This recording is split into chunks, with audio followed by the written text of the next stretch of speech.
നമ്മളൊക്കെയും എല്ലാവർക്കും കഴിവുകളുണ്ട്, എല്ലാവരുടെ ഉള്ളിലും ഓരോ കഴിവുകളുണ്ട്. പക്ഷേ ആ കഴിവ് അത് എത്രത്തോളം പുറത്തേക്കെടുക്കുന്നു, അത് പ്രാവർത്തികമാക്കുന്നു, ആ വൈദഗ്ധ്യം എത്രത്തോളം തെളിയിക്കാൻ സാധിക്കുന്നു എന്നതിലാണ് കാര്യം. അങ്ങനെ ഒരാളെ നമുക്ക് പരിചയപ്പെടാം. 35 വർഷത്തിലധികമായി തബല നിർമ്മിക്കുന്ന ഒരാൾ കൊച്ചി നഗരത്തിലുണ്ട്. പാലാരിവട്ടം കാർണക്കോടം സ്വദേശി അജു തൻ്റെ പണിപ്പുരയിലിരുന്ന് നിർമ്മിച്ചത് എണ്ണിയാലൊടുങ്ങാത്ത തബലകളാണ്. കേരളത്തിന് പുറത്തുനിന്ന് വരെ ആവശ്യക്കാരും ഏറെയാണ്. നമുക്ക് അജുവിനെ ഒന്ന് പരിചയപ്പെടാം.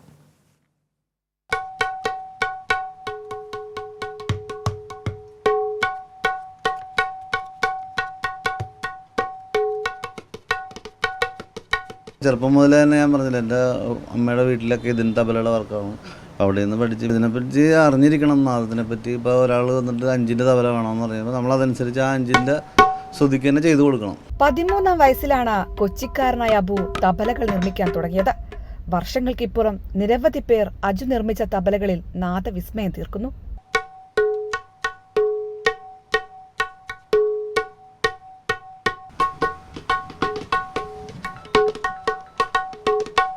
റിങ്ങിൽ തോലുറപ്പിച്ച കുറ്റിക്ക് മുകളിൽ വെച്ചാണ് തബലകൾ ഉണ്ടാക്കുന്നത്.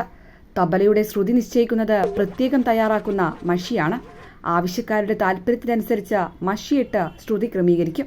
തബല എന്ന് പറഞ്ഞാൽ പ്ലാവിൻ്റെ കുറ്റിയുണ്ട്, കണിക്കൊന്നുണ്ട്, പല ടൈപ്പ് ശീഷാം എന്ന് പറഞ്ഞാൽ പുറത്തുനിന്ന് തന്നെയുണ്ട്, അതൊക്കെ ഉണ്ട്. ഇപ്പോൾ ഒരു തബലക്ക് 4 തോല് വേണം. ആ തോല് നനച്ച് നമ്മൾ ഉണക്കി മുദ്ര കുത്തി ഇതേ ടൈപ്പ് ഇങ്ങനെ മുദ്ര കുത്തി വെക്കും. എന്നിട്ട് അത് 2-3 ദിവസം ഉണക്കി കഴിഞ്ഞിട്ട് മഷിയിടും എന്ന് പറഞ്ഞാൽ പുരാണകിടം എന്ന് പറഞ്ഞൊരു കല്ലാണ്.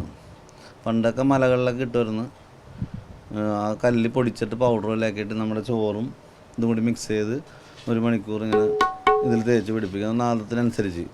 ഇപ്പോൾ 1-ൻ്റെ വേണമെന്ന് പറയുമ്പോൾ ആ ശ്രുതിക്കനുസരിച്ച് ഇട്ട് ശരിയാക്കി കൊടുക്കും. കേരളത്തിൽ നിന്നും വിദേശത്തു നിന്നും അജുവിന്റെ തബലകൾക്ക് ആവശ്യക്കാർ ഏറെയാണ്. തബലയ്ക്ക് പുറമെ മറ്റു വാദ്യോപകരണങ്ങളും ഇദ്ദേഹം നിർമ്മിക്കുന്നുണ്ട്. 8-ാം ക്ലാസ്സിൽ പഠനം നിർത്തി തബല നിർമ്മിക്കാൻ തുടങ്ങിയ അജുവിന് ഇന്നിത് ജീവനോപാധി കൂടിയാണ്. അർച്ചന വിനോദ്, കൈരളി ന്യൂസ്, കൊച്ചി.